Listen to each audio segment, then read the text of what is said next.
Hi friends, welcome to our YouTube channel education concepts. ఈ వీడియోలో మనం RRB assistant loco pilot recruitment 2024 notification details గురించి క్లియర్గా check చేయబోతున్నాం. ఆల్రెడీ వెస్టర్డే మన ఛానల్లో ఈ రిక్రూట్మెంట్పై ఏదైతే రిలీజ్ అయిన షార్ట్ నోటీస్ ఉందో ఆ షార్ట్ నోటీస్ని బేస్ చేసుకుని ఒక వీడియోని పోస్ట్ చేశాను. అక్కడ ఆ నోటీస్లో అవైలబుల్గా ఉన్న డీటెయిల్స్ని షేర్ చేస్తే ఎక్స్ప్లెయిన్ అనేది చేశాను.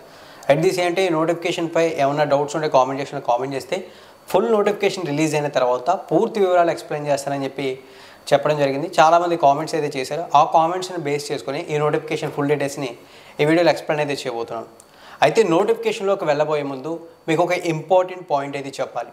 యాక్చువల్లీ ఈ నోటిఫికేషన్లో మనకి 5696 పోస్టులు అయితే ఉన్నాయి. At the same time Andhra Pradesh వాళ్ళకి, తెలంగాణ వాళ్ళకి ఈ notification one of the best notification అని చెప్పొచ్చు. ఎందుకంటే మనకి ఈ 5696 పోస్టుల్లో అప్రాక్సిమేట్లీ 10% ఆఫ్ వేకెన్సీస్ అంటే 500+ వేకెన్సీస్ అనేవి మనకి సౌత్ సెంట్రల్ రైల్వే జోన్లో ఉన్నాయి. అంటే మనకి హైదరాబాద్, సికింద్రాబాద్, విజయవాడ, విశాఖపట్నం, గుంటూరు, గుంటకల్లు ఇక్కడ మనకి జాబ్ లొకేషన్స్ అయితే ఉన్నాయి. ఇన్ కేస్ ఎవరైనా సరే రైల్వే జాబ్ కావాలి, అది మన సొంత స్టేట్స్లో ఉంటే బాగుంటుంది అనుకున్నారో వాళ్ళు ఈ అవకాశాన్ని యూటిలైజ్ అయితే చేసుకోండి. ఈ notification government of India, ministries of railways, railway recruitment board నుంచి రిలీజ్ అయింది. ఇక్కడ క్లియర్గా డీటెయిల్స్ అనేది చూడొచ్చు. అదేవిధంగా ఈ నోటిఫికేషన్లో మనకి రిక్రూట్ చేస్తున్నటువంటి పోస్టులు చూసుకుంటే అసిస్టెంట్ లోకో పైలట్కి సంబంధించినటువంటి పోస్టులు. టోటల్ నెంబర్ ఆఫ్ వేకెన్సీస్ చూసుకున్నట్లయితే ముందుగా మీకు నేను చెప్పినట్లు 5696 పోస్టులు అయితే ఈ నోటిఫికేషన్లో అవైలబుల్గా అయితే ఉన్నాయి. ఈ పోస్ట్కి సెలెక్ట్ అయిన క్యాండిడేట్స్కి చూసుకున్నట్లయితే శాలరీ అనేది సెంట్రల్ గవర్నమెంట్ 7th CPC ప్రకారం పే చేస్తుంది. అది కూడా లెవెల్ 2లో. లెవెల్ 2లో శాలరీ అంటే మనకి బేసిక్ పే 19,900 ఉంటుంది. ఇక్కడ ఇనీషియల్ పే అని మెన్షన్ చేశారు. ఇక మ్యాక్సిమం 63,000 వరకు ఉంటుంది. ఈ basic pay and maximum pay గురించి పక్కన పెడితే ఇన్ కేస్ ఈ నోటిఫికేషన్లో ఉన్న అసిస్టెంట్ లోకో పైలట్ జాబ్కి మీలో ఎవరైనా సరే సెలెక్ట్ అయినట్లయితే ప్రతి నెల 30,000 నుంచి 35,000 మధ్యలో శాలరీ వచ్చే అవకాశాలు ఉన్నాయి ఫ్రెండ్స్. అయితే ఈ ఆర్ఆర్బీ ఏఎల్పి జాబ్స్ ఎలిజిబిలిటీ డీటెయిల్స్లో భాగంగా ముందుగా మనం age limits and age relaxations గురించి చెక్ చేద్దాం. Age limits and age relaxations గురించి చెక్ చేసినట్లయితే ఇక్కడ మీరు ఏజ్ అయితే చూడొచ్చు. మినిమం 18 ఇయర్స్, మ్యాక్సిమం 30 ఇయర్స్ అని చెప్పి మెన్షన్ చేశారు. అంటే ఈ జాబ్కి అప్లై చేసే క్యాండిడేట్ ఎవరైతే ఉంటారో వాళ్ళకి అప్లై అయితే చేయడానికి మినిమం ఏజ్ చూసుకుంటే 18 ఇయర్స్గా మెన్షన్ చేశారు. ఇక మ్యాక్సిమం చూసుకుంటే 30 ఇయర్స్ వరకు అప్లై అయితే చేసుకోవచ్చు అని చెప్పి మెన్షన్ చేశారు. అట్ ది సేమ్ టైం ఇవి గవర్నమెంట్ ఆఫ్ ఇండియా అండర్టేకింగ్లో రిలీజ్ చేస్తున్నటువంటి జాబ్ నోటిఫికేషన్ కాబట్టి రిజర్వేషన్ ఉన్న కమ్యూనిటీస్కి కేటగిరీస్ వాళ్ళకి ఏజ్ రిలాక్సేషన్స్ ఉంటాయి. ఆ విధంగా చూసుకున్నట్లయితే SC/ST క్యాండిడేట్స్కి 5 ఇయర్స్ ఏజ్ రిలాక్సేషన్ ఉంటుంది. ఓబీసీ కేటగిరీ అభ్యర్థులకి 3 years age relaxation and ex servicemen క్యాండిడేట్స్కి చూసుకున్నట్లయితే కూడా 3 ఇయర్స్ ఏజ్ రిలాక్సేషన్ అనేది అప్లికేబుల్ అవుతుందని చెప్పి మెన్షన్ చేశారు. తర్వాత ఎక్స్ సర్వీస్మెన్కి కొన్ని అడిషనల్ ఏజ్ రిలాక్సేషన్ డీటెయిల్స్ కూడా ఇచ్చారు. అవి కూడా ఇక్కడ మీరు క్లియర్గా అయితే చూసుకోవచ్చు ఫ్రెండ్స్. అయితే కామెంట్ సెక్షన్లో ఒక కామెంట్ అయితే ఇంట్రెస్టింగ్ అనిపించింది. కామెంట్ ఏంటంటే యాక్చువల్లీ 10th క్లాస్ కంప్లీట్ అయ్యేటప్పటికి ఏజ్ అనేది 15 ఇయర్స్ ఉంటుంది. తర్వాత ITI కంప్లీట్ అవ్వడానికి ఇంకొక 2 ఇయర్స్ అంటే అరౌండ్ 17 ఇయర్స్ అయితే ఉంటుంది. సో నాకు ఒక పర్సన్ పెట్టిన కామెంట్లో ఏంటంటే ఇప్పుడు ప్రజెంట్ నా ఏజ్ అయితే 19 ఇయర్స్, బట్ సర్టిఫికేట్స్ని బేస్ చేసుకుని 17 ఇయర్స్ అని ఉంది, నేను అప్లై అయితే చేయొచ్చా లేదా అని చెప్పి అయితే అడిగారు. ఫ్రెండ్స్ ఇక్కడ మీకు 17 ఇయర్స్ ఉన్నా సరే ఇక్కడ మనకి lower age limit for date of birth అని చెప్పి ఇక్కడ ఒక డేట్ అయితే మెన్షన్ చేశారు. మీరు ఇక్కడ మెన్షన్ చేసిన ఈ డేట్ కంటే బిఫోర్ పుట్టి మీ ఏజ్ 17 ఉన్నా సరే మీరు అప్లై అయితే చేసుకోవచ్చు. ఆ డేట్ చూసుకుంటే 2006 మనకి ఏదైతే జూలై ఉందో ఆ జూలై మంత్ ఫస్ట్ ఈ డేట్ కన్నా ముందు ఎవరైనా పుట్టుంటే వాళ్ళు ఈ జాబ్స్కి అప్లై అయితే చేసుకోవచ్చు. ఆల్రెడీ కామెంట్స్లో కూడా అక్కడ రిప్లై అయితే ఇచ్చాను. సో ఏజ్ లిమిట్స్పై లేదా ఏజ్ రిలాక్సేషన్స్పై ఏమైనా డౌట్స్ ఉంటే మీకు ఇక్కడ క్లారిఫై అయితే అని అనుకుంటున్నాను. సో ఇక్కడతో మనం ఎలిజిబిలిటీ డీటెయిల్స్లో age limits, age relaxations and ఏజ్పై ఉన్న డౌట్స్ అన్నీ కూడా క్లియర్ అయితే చేసుకున్నాం. ఇక ఇప్పుడు ఎడ్యుకేషన్ క్వాలిఫికేషన్స్ గురించి తెలుసుకుందాం. అండ్ ఎడ్యుకేషన్ క్వాలిఫికేషన్స్లో చాలామందికి చాలా డౌట్స్ ఉన్నాయి, అవన్నీ కూడా క్లియర్గా డిస్కస్ చేద్దాం ఫ్రెండ్స్. ఇప్పుడు మనం ఈ పోస్టులకు సంబంధించి అప్లై చేయడానికి ఉండవలసినటువంటి ఎడ్యుకేషన్ క్వాలిఫికేషన్స్ని చెక్ చేయబోతున్నాం. ఎడ్యుకేషన్ క్వాలిఫికేషన్స్ని క్లియర్గా ఒకసారి మనం అబ్జర్వ్ చేసినట్లయితే ఇక్కడ పోస్ట్ నేమ్ని అసిస్టెంట్ లోకో పైలట్ అని మెన్షన్ అయితే చేశారు. ఇక్కడ డీటెయిల్స్ చూడండి. ఇక్కడ మనకి ఎడ్యుకేషన్ క్వాలిఫికేషన్స్లో చాలామంది 10th క్లాస్ క్వాలిఫికేషన్తో అప్లై చేయొచ్చా బ్రో అని అడిగే లేదా సార్ అని చెప్పేసి అడుగుతున్నారు. ఇక్కడ యాక్చువల్లీ మీరు 10th క్లాస్ క్వాలిఫికేషన్తో అప్లై చేయలేరు. 10th class with ITI qualification అయితే ఉండాలని చెప్పి ఇక్కడ మనకి మెన్షన్ అయితే చేశారు. అది కూడా మనకి NCVT or SCVT recognised institute నుంచి ఈ ITI క్వాలిఫికేషన్ ఉంటేనే మీరు అప్లై అయితే చేసుకోగలరు. ఎన్సీవీటీ అంటే మనకి national council for vocational training, SCVT అంటే మనకి state council for technical education and vocational training. ఈ ఏవైతే ఆర్గనైజేషన్స్ ఉన్నాయో central government or state government organisations, ఆ ఆర్గనైజేషన్స్లో మీరు చదివినటువంటి ఐటీఐ కాలేజ్ రికగ్నైజ్ ఉంటేనే మీరు అప్లై అయితే చేసుకోగలరు. ఆల్మోస్ట్ ఆల్ అన్ని కాలేజెస్ కూడా రికగ్నైజ్ అయితే ఉంటాయి. అది కూడా ఐటీఐ చేసిన వాళ్ళందరూ కూడా అప్లై చేసుకోవడానికి లేదు. ఐటీఐలో కూడా కొన్ని మనకి ట్రేడ్స్ మెన్షన్ చేశారు. ఆ ట్రేడ్స్ ఏంటనేది ఒకసారి క్లియర్గా చూసుకున్నట్లయితే ఇప్పుడు నేను స్టెప్ బై స్టెప్ చెప్తాను చూడండి. Fitter, electrician, instrument mechanic, mill writer, maintenance mechanic, mechanic in radio and TV, electronics mechanic, mechanic in motor vehicle, wiremen, tractor mechanic, armature or coil winder, mechanic in diesel, heat engine, turner, machinist, refrigerator and air conditioner mechanic. ఇప్పుడు నేను ఏవైతే mention చేసినటువంటి branches ఉంటాయో, I mean trades అయితే ఉంటాయో ఐటీఐలో, ఇందులో మీరు ఏ ట్రేడ్లో ITI complete చేసినా సరే మీరు ఈ జాబ్కి అప్లై అయితే చేసుకోవచ్చు. ఐ మీన్ ఈ అసిస్టెంట్ లోకో పైలట్ జాబ్కి అప్లై చేసుకోవడానికి ఎలిజిబుల్. ఇక నెక్స్ట్ చాలామంది ఐటీఐ చేసిన తర్వాత కూడా అప్రెంటిస్ ఉండాలని చెప్పి అడుగుతున్నారు. ఫ్రెండ్స్, మీకు అప్రెంటిస్ ఉండవలసిన అవసరం లేదు.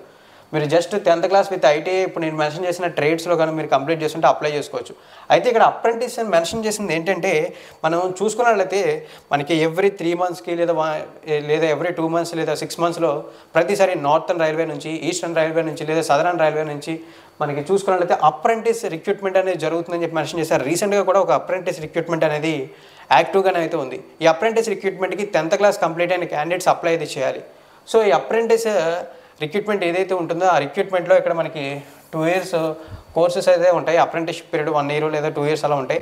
ఆ అప్రెంటిస్షిప్ పీరియడ్లో చూసుకున్నట్లయితే ఎవరైతే ఇప్పుడు నేను మెన్షన్ చేసినటువంటి ట్రేడ్స్లో అప్రెంటిస్షిప్ కంప్లీట్ చేసి ఉంటారో వాళ్ళు కూడా ఈ జాబ్స్కి అప్లై అయితే చేసుకోవచ్చు అని చెప్పి మెన్షన్ చేశారు తప్ప అప్రెంటిస్ చేసి ఉండాలి అని చెప్పి మెన్షన్ అయితే చేయలేదు. ఆ పాయింట్ మీరు క్లియర్గా అయితే కన్సిడర్ చేయండి. ఇక్కడ డీటెయిల్స్ చూడొచ్చు. ఇక నెక్స్ట్ ఈ జాబ్స్కి మనం డిప్లొమా క్వాలిఫికేషన్తో కూడా అప్లై అయితే చేసుకోవచ్చు అని చెప్పి మెన్షన్ చేశారు. ఇక్కడ చూడొచ్చు. అయితే డిప్లొమాలో మనకి స్పెసిఫిక్గా కొన్ని బ్రాంచెస్ అనేవి మెన్షన్ చేశారు. ఆ బ్రాంచ్లో డిప్లొమా కంప్లీట్ చేసిన క్యాండిడేట్స్ మాత్రమే ఈ జాబ్స్కి అప్లై చేసుకోవడానికి ఎలిజిబిలిటీ ఉంది.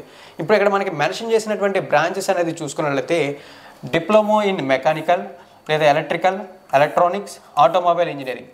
ఇప్పుడు నేను ఏవైతే మెన్షన్ చేశానో ఈ బ్రాంచెస్లో ఎవరైనా సరే డిప్లొమా కంప్లీట్ చేసి ఉంటే మీరు ఈ అసిస్టెంట్ లోకో పైలట్ జాబ్కి అప్లై చేయడానికి మీకు ఎలిజిబిలిటీ అయితే ఉంటుంది. ఇక్కడ క్లియర్గా అయితే చూడండి.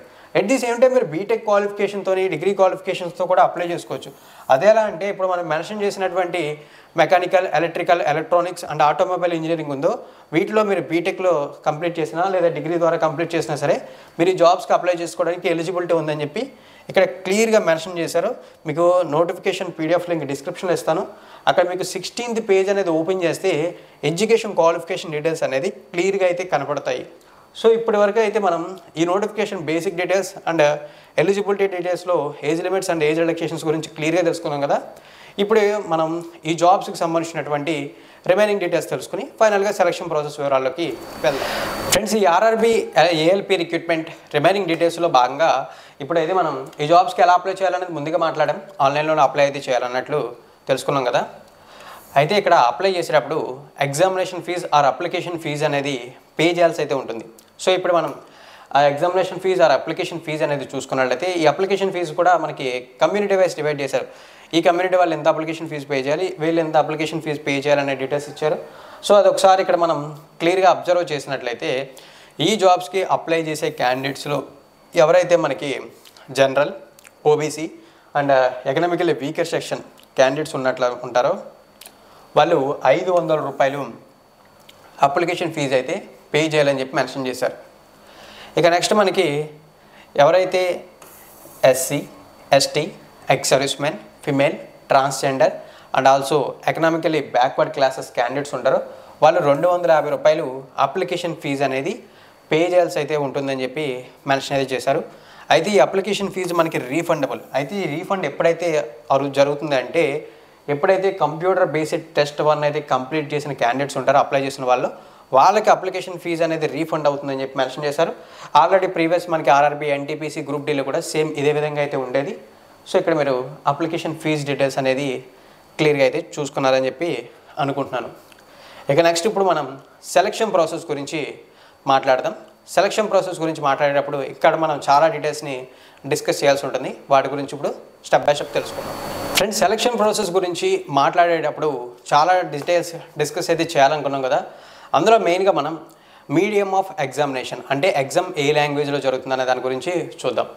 యాక్చువల్గా ఎప్పుడు చూసుకున్నా సరే మనకి గవర్నమెంట్ ఎగ్జామ్ నోటిఫికేషన్స్ అనేవి రిలీజ్ అయినప్పుడు, ఇప్పుడు especially central government job notifications release అయినప్పుడు మనకి ఎగ్జామ్ అనేది ఇంగ్లీష్ ఆర్ హిందీ లాంగ్వేజ్లో జరుగుతాయి.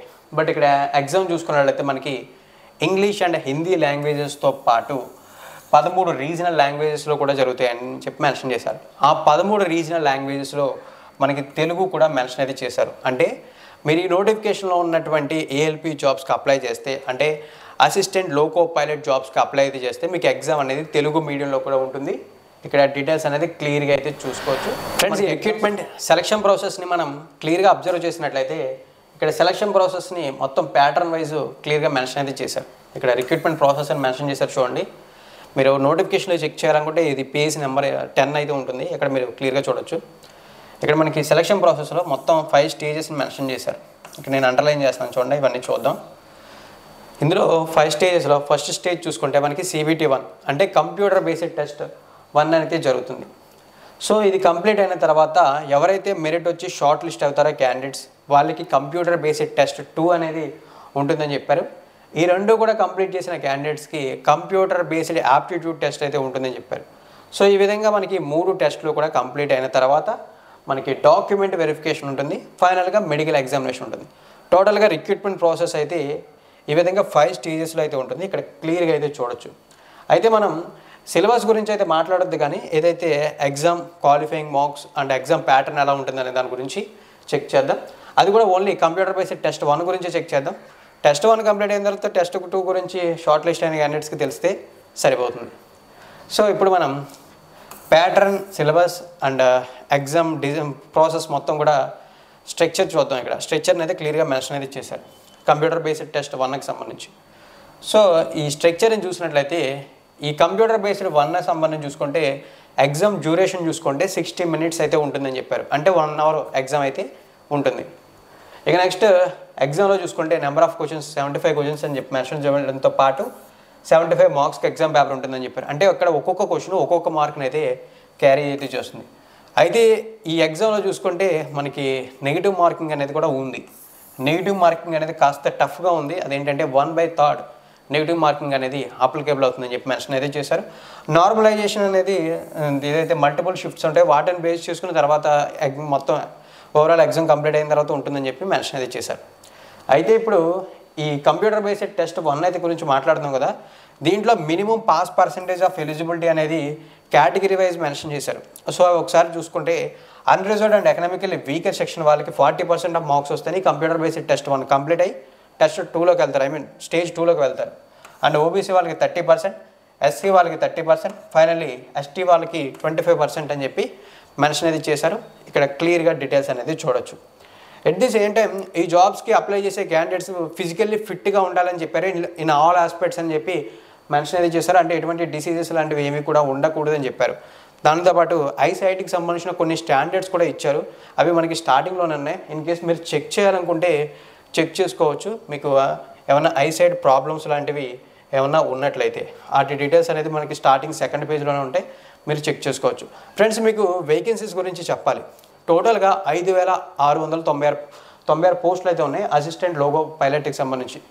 సో ఇవి మనకి రైల్వే జోన్స్లో ఏ జోన్కి ఎన్ని పోస్టులు ఉన్నాయనేది క్లియర్గా ఒక టేబుల్ ఫార్మాట్లో అయితే ఇచ్చేశారు. సో ఇక్కడ చూడొచ్చు.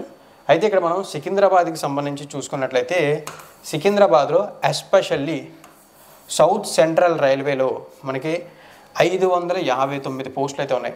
ముందుగానే చెప్పాను కదా, ఆంధ్రప్రదేశ్ వాళ్ళకి తెలంగాణ వాళ్ళకి ఇది ఒక బెస్ట్ నోటిఫికేషన్ అని చెప్పేసి. ఎందుకంటే ఇక్కడ మనకి సికింద్రాబాద్ జోన్లో చాలా ఎక్కువ పోస్టులు ఉన్నాయి. సికింద్రాబాద్ జోన్లో ముందుగానే చెప్పినట్లు మనకి సికింద్రాబాద్, హైదరాబాద్, తర్వాత గుంటకల్లు, గుంటూరు, విజయవాడ, విశాఖపట్నం ఈ లొకేషన్స్ అన్నీ కూడా కవర్ అవడంతో ఇన్ కేస్ మనం ఈ జాబ్స్ గెట్ చేస్తే మన స్టేట్స్ 2 స్టేట్స్లోనే రెగ్యులర్గా ఉండొచ్చు. బయట స్టేట్స్కి వెళ్ళి జాబ్ చేయాల్సిన అవసరం అయితే లేదు. ఆ విషయం గుర్తుంచుకోండి. ఇక ఫైనల్గా ఈ రిక్రూట్మెంట్కి సంబంధించి తెలుసుకోవాల్సిన డీటెయిల్స్ ఏమైనా పెండింగ్ ఉన్నాయి అంటే అదేంటంటే మనం ఇంపార్టెంట్ డేట్స్ అయితే చూడాలి. ఇంపార్టెంట్ డేట్స్ స్టార్టింగ్ అయితే చెప్పలేదు, కానీ ఇప్పుడు చెప్తున్నాను చూడండి. ఇంపార్టెంట్ డేట్స్లోకి వెళ్ళినట్లయితే సబ్మిషన్ ఆఫ్ ఆన్లైన్ అప్లికేషన్స్ అనేవి చూసుకున్నట్లయితే 20th January 2024 అని చెప్పారు. అంటే ఈరోజు January 20, ఈ రోజు నుంచి ఆన్లైన్ అప్లికేషన్ స్టార్ట్ అయ్యాయి. ఇక క్లోజింగ్ డేట్ చూసుకుంటే నెక్స్ట్ మంత్ 19th, అంటే February 19th, 2024 అనేది ఈ జాబ్స్కి అప్లై చేయడానికి లాస్ట్ డేట్.